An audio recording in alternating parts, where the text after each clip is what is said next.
All right, what's going on, guys? Trev back again, here to bring you another video. This one's going to be doing my last video predictions for the first half of The Walking Dead Season 10, because this is now for Episode 8, which makes this the mid-season finale. This one is called The World Before.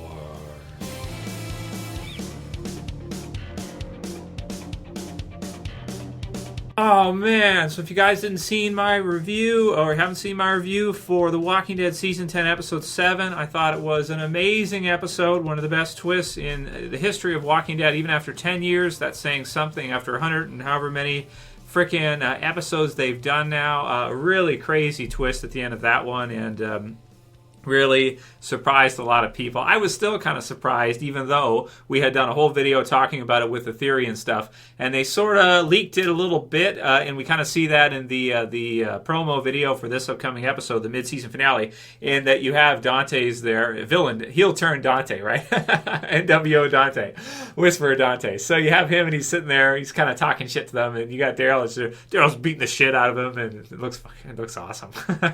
So, definitely link them in the description. Check out the promo video for this one. It's great. And what is AMC doing? Like, they got these videos and stuff, and then they throw in like this old stuff. It's like, here's the promo, and then we're gonna put in the stuff about Beth from season 5. You guys have seen the video. It's like, why are you guys doing this? If you guys knew this because of me, because sometimes they change stuff because of me, like the way they put the Walking Dead words in, like I've done since like for 10 years now.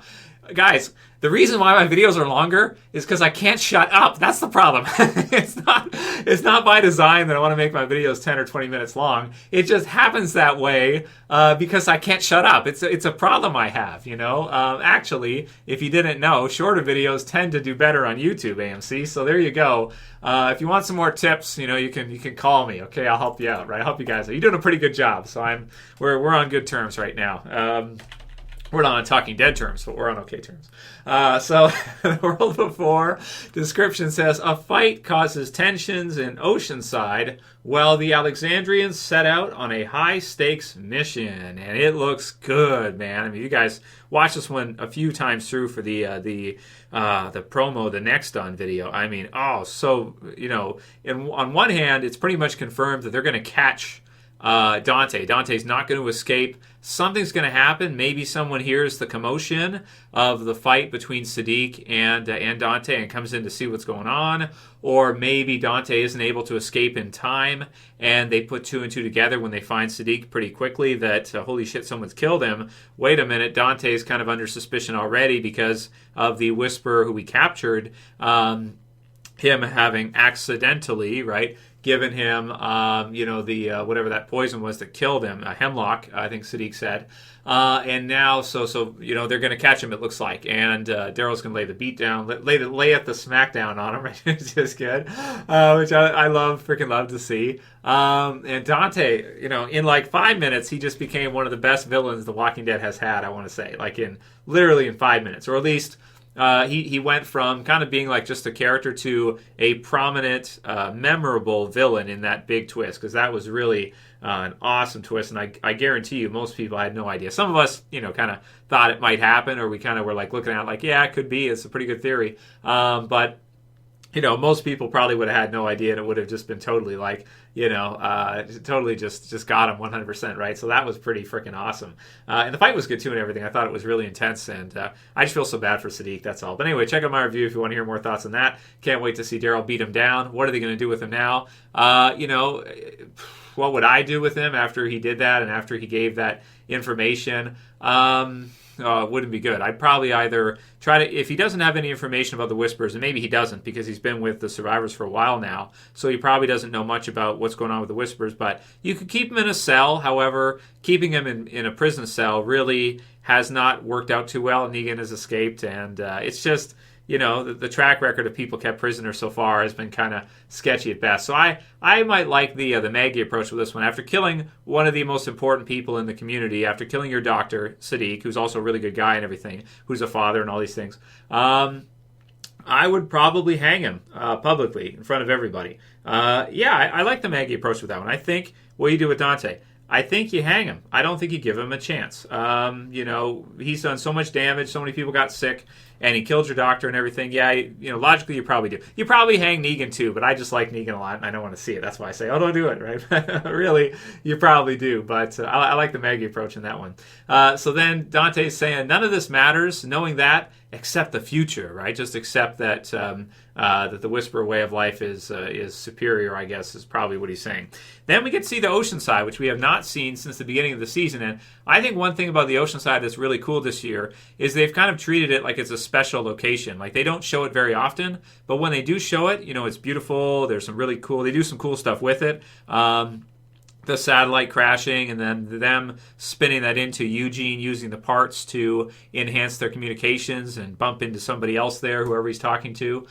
So it's kind of driven things forward here. But every time we get to see the Oceanside so far this year, even from what it looks like in the promo video for the mid-season finale, it feels like it's a special location. And before, in the past, in certain episodes before, sometimes it felt boring, or sometimes it just felt like whatever. But everything we've seen from it so far is just like this year in season 10 has made the Oceanside seem like it's actually a really cool place to get to see. Because of its beauty, the water and everything is really different than sailing and doing stuff like that. It's just a lot more kind of an interesting location this year than it was in the past before, where it used to be a bit of a slog when you got the episodes. You're watching through the Oceanside, you're like, this is boring. There's all girls everywhere, which shouldn't be boring, but it was. I don't know. It wasn't that, it wasn't that great, like Swear, and it was like that. Yeah, it was okay. But now it's cool. It's like they've fixed it, I think. You have Gamma, who wants to report some information to Aaron, so she looks to be switching sides too. So in last episode, you have two turns. You have Dante go from a good guy who seems to be really good to a brutal, vicious bad guy, and you have Gamma go the opposite way. You have Gamma, or at least maybe start to go the opposite way. Her being the most loyal, pretty fearsome supporter of Alpha, going from that to now possibly feeding information to them, letting them know. Maybe Gamma will tell Aaron that they poisoned the water, if they don't know already, if they're not able to figure it out as a result of Siddiq dying and everything that's going on with that. We'll have to see how that gets through, but it looks like Gamma probably is actually going to give them information and maybe tell them where the hurt is or something. I don't know. Or the water thing. We'll see about that. Daryl says, you're going to trust a Whisperer now? So Carol's like, Carol wants to take action. And I'm with Carol on this one. If you look at what Alpha has done, she's just methodically beaten them down, right? Instead of killing them all at once, she's kind of played with them, toyed with them, and really done some things here with poison and everything else to just beat them down one thing at a time. So it's, Carol's got the right idea here. I think they do have to start to take some offense. They do have to do something. They can't just do the Gabriel strategy where you just try not to piss them off and hope they'll leave us alone.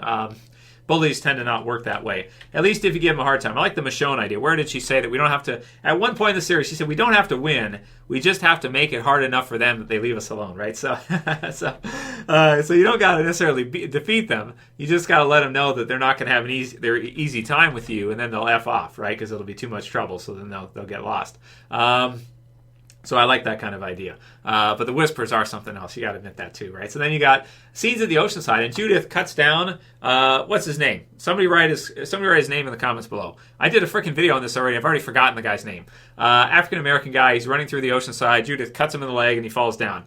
Damn it, I'm going to have to check my notes because I can't remember off the top of my head what his name is. But he's supposed to be an important character this season. So does that mean he's a Whisperer? Does that mean he's just trying to maybe rob them or something? I think there's alarms going off, stuff like this. You have parts where Daryl's coming out. He's got the knives and stuff. You have Michonne running through. So there's all kinds of chaos going on. There's all kinds of exciting stuff happening. And I can't wait to see the mid-season finale. The only part that saddens me is that the first half is basically over. So it's like, we had all these episodes and everything. Just when you get like your best stuff, and then it's over. And we got to wait for like 2 months to get, or longer, before it returns probably in February, which, oh man, I can't wait to see. But it looks like, from what we're seeing, for predictions from me, because this is a predictions video, I think you guys were right who said that Michonne will survive into the second half.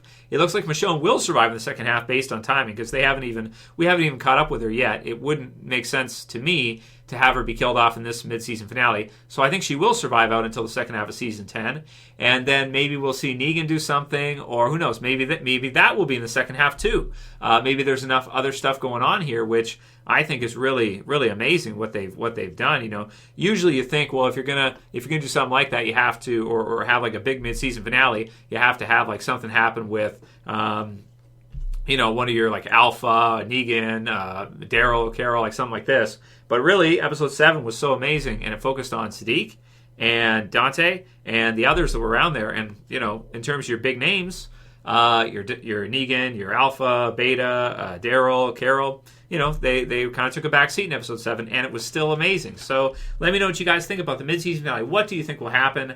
I'm also lost right now. I almost feel like it's probably going to be exciting and lots of crazy stuff will be going on. But in terms of major character deaths, maybe we won't see any until the second half. Maybe Alpha will survive, Negan will survive, you know, Beta, all the rest. Maybe we won't see any major casualties maybe on either side now, except for maybe Dante, unless they'll probably just throw him in jail probably. But until the back half of the season. So that's it for my predictions video for the mid-season finale. I can't wait to see it. Leave me lots of comments for this week, guys. I think there's lots of stuff to discuss for Walking Dead right now, and love to do some Q&As with you, maybe another one tonight, and then, of course, tomorrow, and lots this week. Oh, man, I can't wait. Really awesome stuff, and I think I'm going to watch, later on tonight, I'll probably watch episode 7 back again, because I think it was really that good.